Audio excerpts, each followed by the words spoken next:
दोस्तों एक शब्द है जो हम में से मैक्सिमम लोगों को बेहद बुरा लगता है और बेहद चुभता है। उस शब्द को ताना कहते हैं। ताना हमें बुरा क्यों लगता है, आइए प्रैक्टिकली समझते हैं। ताना शब्द को अगर आप ध्यान से पढ़ें और समझें तो इसका अर्थ इसी शब्द में छुपा हुआ है। ताना को अगर आप उल्टा पढ़ते हैं तो इसे नाता पढ़ा जाता है। नाता का मतलब होता है रिलेशन या संबंध। दोस्तों एक्सपर्ट्स की माने तो ताना तभी बुरा लग सकता है जब उस ताने का आपसे कोई रिलेशन हो जो कि सच पर बेस्ड हो। फॉर एग्जाम्पल, अगर आप मुझे कहते हैं कि देवर्षि मिश्रा आप एक घटिया साइंटिस्ट हैं तो मुझे इस बात का बुरा नहीं लगेगा, क्योंकि ना ही मैं साइंटिस्ट हूँ, ना ही मेरा इस प्रोफेशन और सच से कोई वास्ता है। लेकिन अगर आप मुझे ये बोलते हैं कि आप एक पॉपुलर यूट्यूबर नहीं हैं तो ये बात मुझे बुरी लग सकती है, क्योंकि इस बात में सच भी है और शायद मेरी कमी भी। दोस्तों हमें बचपन से ही अपने सच को कबूलना और उसे एंजॉय करना नहीं सिखाया गया है। इसीलिए जब कभी भी हमें कड़वे सच का सामना करना पड़ता है तो हम इसे एक्सेप्ट नहीं कर पाते। हाँ, झूठ को हम एंजॉय ज़रूर कर सकते हैं। फॉर एग्जाम्पल, अगर आप मुझसे कहते हैं कि आप ऑसम मोटिवेशन देते हैं तो इस बात को मैं एंजॉय तो ज़रूर कर सकता हूँ, लेकिन ये एक झूठ है, क्योंकि मुझसे करोड़ों गुना अच्छा मोटिवेशन देने वाले लोग मौजूद हैं।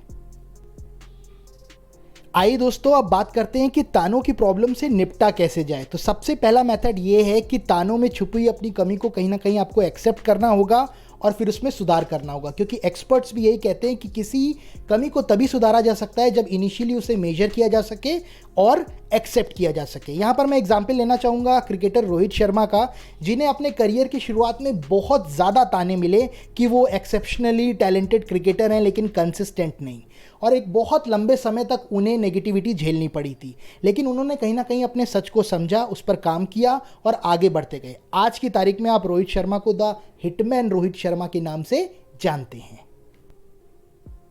आइए दोस्तों बात करते हैं दूसरे मेथड की। अगर आपको ताने इस वजह से मिल रहे हैं या इस कमी की वजह से मिल रहे हैं जो परमानेंट है और जिसे आप सुधार नहीं सकते, तो आपको इस सच को भी कहीं ना कहीं एक्सेप्ट कर लेना चाहिए और आगे बढ़ते रहना चाहिए। यहाँ एग्जांपल देना चाहूँगा मैं वीरेंद्र सहवाग का।